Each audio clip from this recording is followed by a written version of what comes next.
Si siguen esta serie de especiales anuales, seguramente recordarán en la primera entrega la anécdota del espectro que seguía a mi hermana en vísperas de sus 15 años. Lo siguiente podría o no tener que ver, podría ser como una versión alterna. Fue por ahí de su segundo o tercer cumpleaños cuando fueron a mandarle a hacer el pastel. Por alguna razón dejaron pasar el tiempo y estaban un poco atrasados con eso. Y en la pastelería era difícil que tuvieran el pastel a tiempo. La persona encargada recordó que el día anterior el niño que había ido a recoger su pastel fue descuidado por sus padres y murió atropellado. El pastel estaba ahí, solo había que cambiar el nombre del niño por el de mi hermana. Así se hizo. Entonces mi hermana tuvo un pastel que no era para ella originalmente. ¿Y acaso ese espectro, si no fue el niño que murió en el cunero, no sería en este caso este otro niño que ya había empezado a vivir y bien pudo haber desarrollado sentimientos oscuros al morir?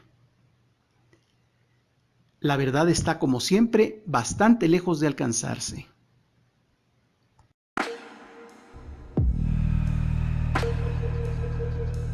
En la hora más alta de la noche, escuchamos pasos que no sabemos de dónde vienen. Sentimos miradas penetrantes y no vemos a nadie al voltear. Presencias extrañas, sucesos que no nos explicamos. Y curiosamente todo eso está bien porque somos humanos y eso nos encanta.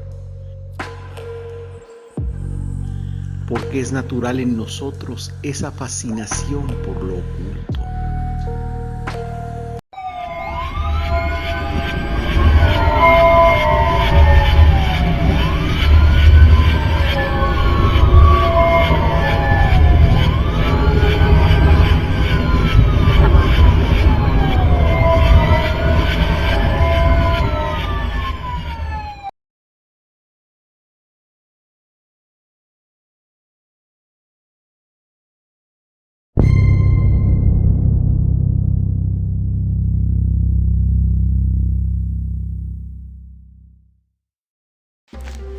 Cuando niño, uno de los tópicos frecuentes entre los vecinos de la edad era la edad de la vecina.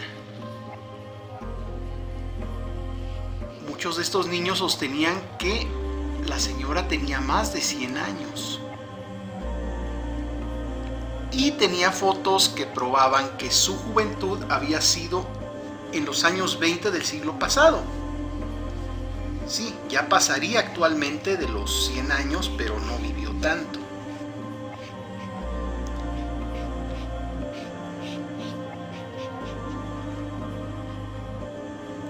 En la primera mitad de los años 80 dejó de caminar.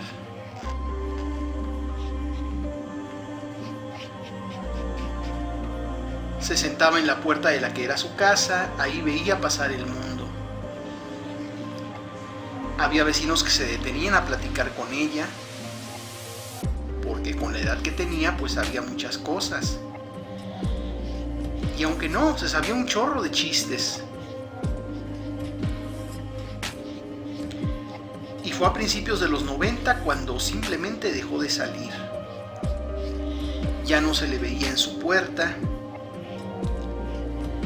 Y los vecinos empezaron a sospechar que algo andaba mal. Lo que confirmó el olor que salía de su casa. Tristemente, la mujer murió en condiciones de abandono.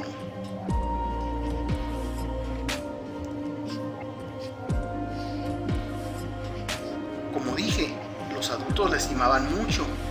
Se hizo una colecta para sepultarla. Pero los niños que sabíamos de respetar, bueno, algunos sí la respetábamos porque no nos quedaba de otra, si no nos la veíamos con nuestros papás. Pero había otros que no tenían tal freno y sí, se llevaban bastante pesado. Uno de ellos, que era de los que más carrilla le cargaba a la señora, cuenta que años después de su fallecimiento, volviendo de una fiesta y pasando frente a la casa de la señora, sucede que la vio ahí como estaba cuando todavía vivía.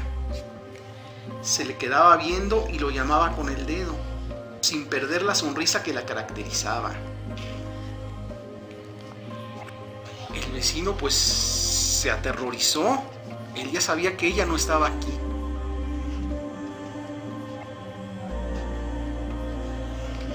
Salió corriendo y no paró hasta su casa.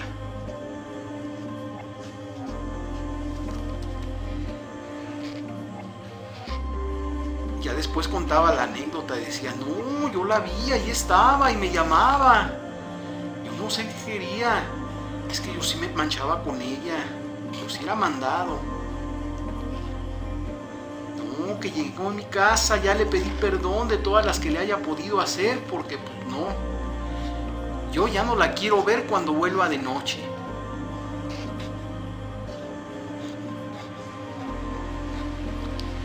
A saber qué pasó después. Esperemos que sus plegarias hayan recibido eco y no haya vuelto a ver a la vecina en la puerta de la que fuera su casa.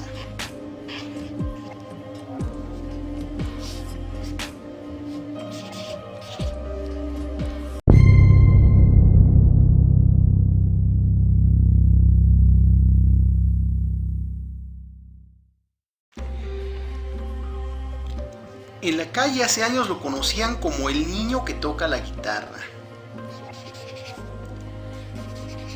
El hijo de mi hermana lo conocíamos aquí como el Puchitus cuando era bebé. Conforme fue creciendo, pues ya era el Puch y era más grande.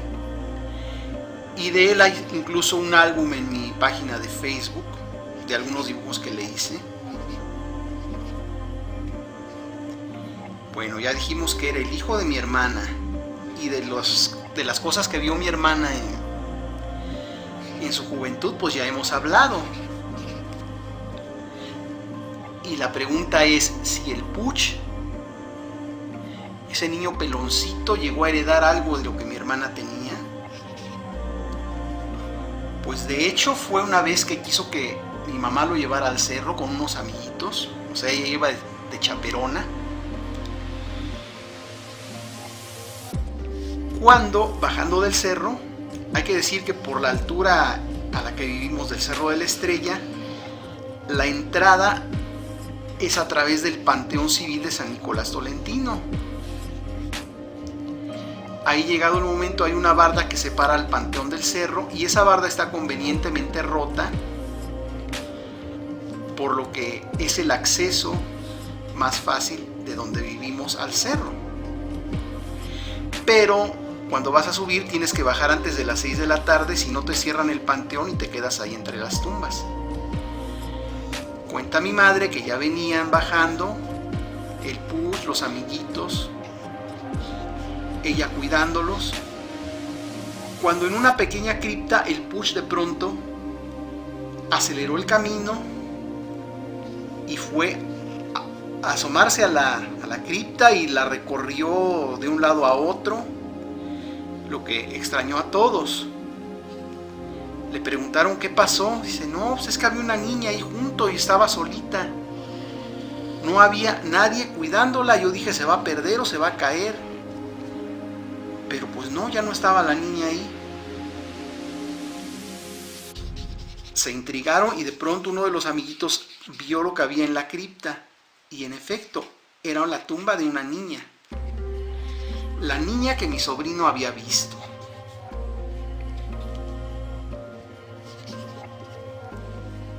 Ya de adulto y trabajando en la casa que fuera de mi papá,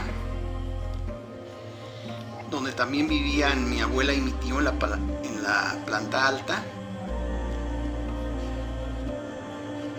cuando empezaron a acondicionar para irse a vivir ahí, mi hermana, su esposo y obviamente el Puch, pues ahí lo mandaron un día a escombrar para poner la casa a punto. y cuenta que de la planta alta donde vivían mi abuela y mi tío, sintió una mirada penetrante. Entonces vio para arriba y por la ventana vio a una viejecita que se le quedaba viendo fijamente, una viejecita con rebozo. Se lo contó a mi hermana y mi hermana se dio cuenta luego de que hablaba. Dice, no, pues esa es tu abuela, tu bisabuela. Ella así se asomaba cuando llegábamos tarde de alguna fiesta o algo, siempre la veíamos que estaba así asomada por la ventana. Pero pues el Puch no tenía por qué saber eso. Entonces para él eso era nuevo y no la conocía.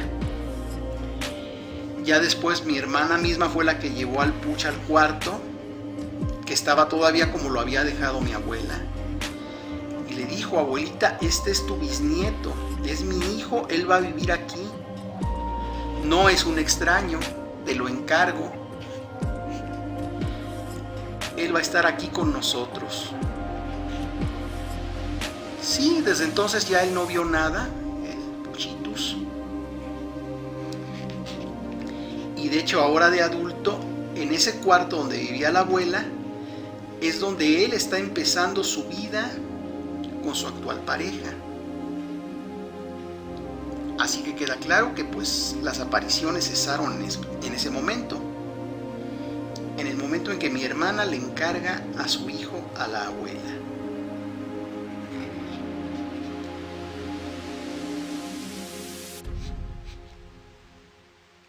A manera de bonus contaré que un señor que llegó a trabajar ahí cuando estaban acondicionando le mencionó a mi hermana que entraba de pronto al bañito de la entrada un señor alto con una chamarra de cuero. Entraba, lo veían entrar y jamás lo veían salir.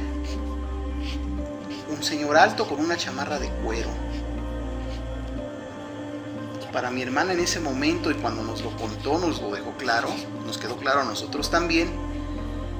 Ese señor alto de la chamarra de cuero no era otro que mi señor padre, que seguramente también se daba sus vueltas para ver quién andaba por ahí.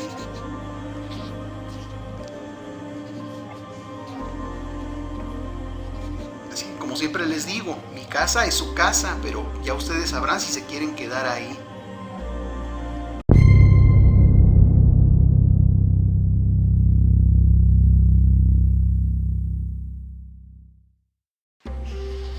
El lugar se llamaba El Castillo, aunque estaba muy lejos de parecer uno.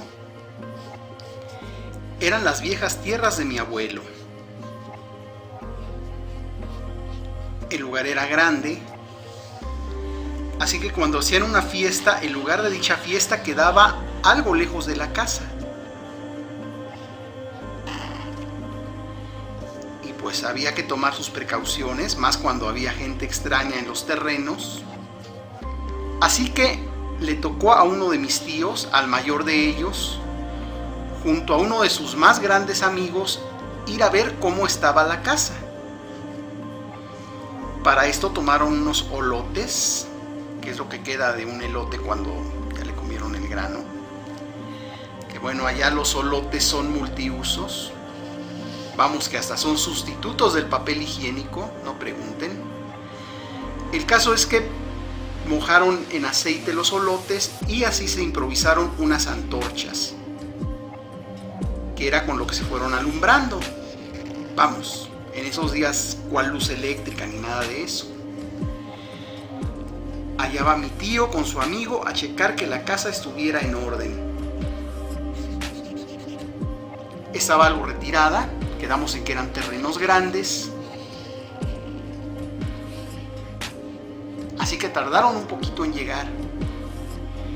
Y muy cerca de la casa vieron que cerca del pozo, rodeando el pozo, un hombre estaba ahí.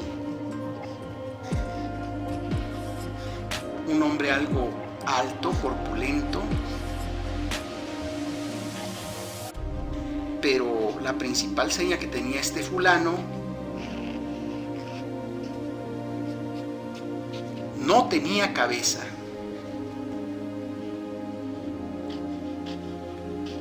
El tipo caminaba alrededor del pozo y cuando mi tío y su amigo lo vieron, pegaron la carrera y no pararon hasta el lugar de la fiesta. Incluso las antorchas, los olotes quedaron tirados en el suelo. De milagro no se quemó nada. Llegaron contando. Obviamente nadie les creyó, pero pues estaban tan asustados que obviamente había que dudar si estaban mintiendo. Tal vez sí era cierto lo que estaban diciendo, pero ¿cómo saberlo?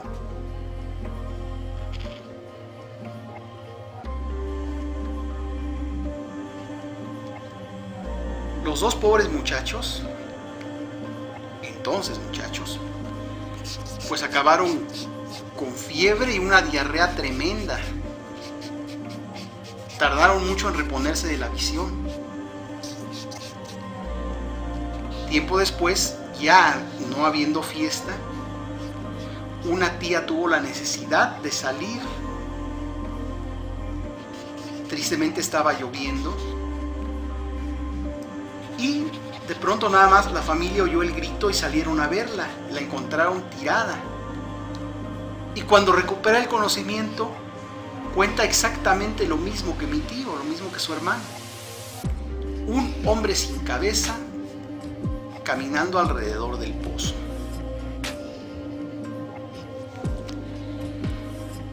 Tiempo después, por cosas del destino, mi abuelo perdió esos terrenos, dejaron de pertenecerle. La familia se fue a vivir a otro lugar, aunque seguramente ese pozo todavía existe. Y su extraño visitante, pues, ¿quién podría asegurar que no?